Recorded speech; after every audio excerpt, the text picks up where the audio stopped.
University স্টুডেন্টরা করবে কি? চাকরি করবে, পড়াশোনা করবে, নাকি স্কিলস বাড়াবে? আসলে তাদের তিনোটাকে একসাথে করতে হবে। যারা স্কুল কলেজ লেভেলে বিভিন্ন রকম ক্লাবিং বা অর্গানাইজেশন করেন নাই বা তাদের স্কিলসকে অনেক ভালোভাবে ডেভেলপ করেন নাই, তাদেরকে ইউনিভার্সিটিতে সবগুলোকেই একসাথে ডেভেলপ করতে হবে। এই জন্য আপনাদেরকে যেটা করতে হবে, একটা টাইমিং বা রুটিনকে মেনটেন করতে হবে। আমাদের ইউনিভার্সিটি স্টুডেন্টদেরকে একটা সাপ্তাহিক রুটিন তৈরি করতে হবে, যেখানে আমাদের জীবনের 24 ঘন্টা আমরা কিভাবে ব্যবহার করব সেই বিষয়ে ইনস্ট্রাকশন লেখা থাকবে এবং আমরা এটাকে ফলো আপ করব। সেখানে আমাদেরকে ইম্পর্টেন্স দিতে হবে স্কিলস আর্নিং এর পিছনে, পড়াশোনার পিছনে, চাকরির পিছনে, ফ্যামিলি টাইম, খেলাধুলা, সব কিছুকেই আমাদেরকে একসাথে মেনটেন করতে হবে। যেহেতু আমি বলেছি সোশ্যাল মিডিয়া অনেক ইম্পর্টেন্ট, সোশ্যাল মিডিয়ার টাইমিংটাও আমাদেরকে এই রুটিনের মধ্যে রাখতে হবে। আমরা যেটা করব, ইউনিভার্সিটি স্টুডেন্টদের রুটিন কিভাবে সাজাতে হয় সেটা নিয়ে আমরা আলাদা একটা ভিডিও করব। তো এবার আসুন আমরা জানি এই রুটিনটার মধ্যে আমাদের সবচেয়ে বেশি প্রায়োরিটি কোন স্কিলসগুলো শেখার মধ্যে দিতে হবে। যখন আমরা আমাদের রুটিন অনুযায়ী কাজগুলো করতে থাকবো, সেগুলোকে ফলো করবো, আমাদের স্কিলসগুলো অটোমেটিক বাড়বে।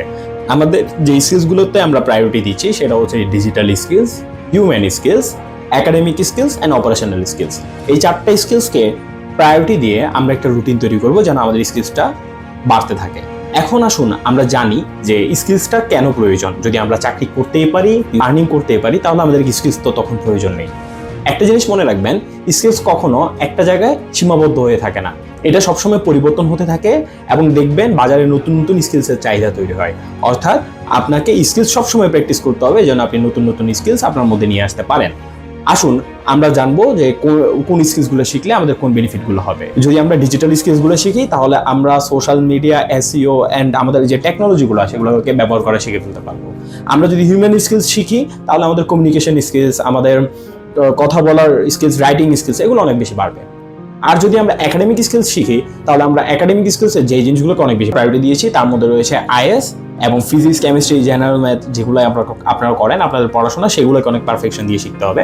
অপারেশন স্কিলসের মধ্যে রয়েছে ডিরেক্ট ফিজিক্যাল ওয়ার্ক করার ক্যাপাবিলিটি, যেখানে আমরা মানুষজনকে ইউজ করে, তাদের স্ট্রেংথকে ইউজ করে কোনো একটা অপারেশন সাকসেসফুল করতে পারি। এর মধ্যে আছে ইভেন্ট নামানো বা কোনো একটা কাজ কমপ্লিট করা, যেটার জন্য আপনাকে আলাদা কোনো ভেন্ডরের সাথে কমিউনিকেশন করতে হয় এবং তাদের সাথে কাজ করতে হয়। ইউনিভার্সিটি স্টুডেন্টদের অবশ্যই কষ্ট করতে হবে, কারণ তারা পাস্ট লাইফে কষ্ট করেননি, বর্তমানে তাদেরকে একটু হলেও কষ্ট করতে হবে এবং সাথে তাদেরকে স্কিলস অনেক ভালোভাবে শিখতে হবে। স্কিলস শেখার কিছু মাধ্যম আমরা বলেছি, কিভাবে রুটিন তৈরি করব আমরা সেগুলোও বলেছি। এখন ইউনিভার্সিটি স্টুডেন্টদেরকে কিন্তু অর্গানাইজেশনও করতে হবে, সব কিছুকেই তাদের এই রুটিনের মধ্যে মেনটেন করতে হবে। আমরা নেক্সট ভিডিওতে কিভাবে রুটিন তৈরি করবেন সেটা নিয়ে কথা বলবো।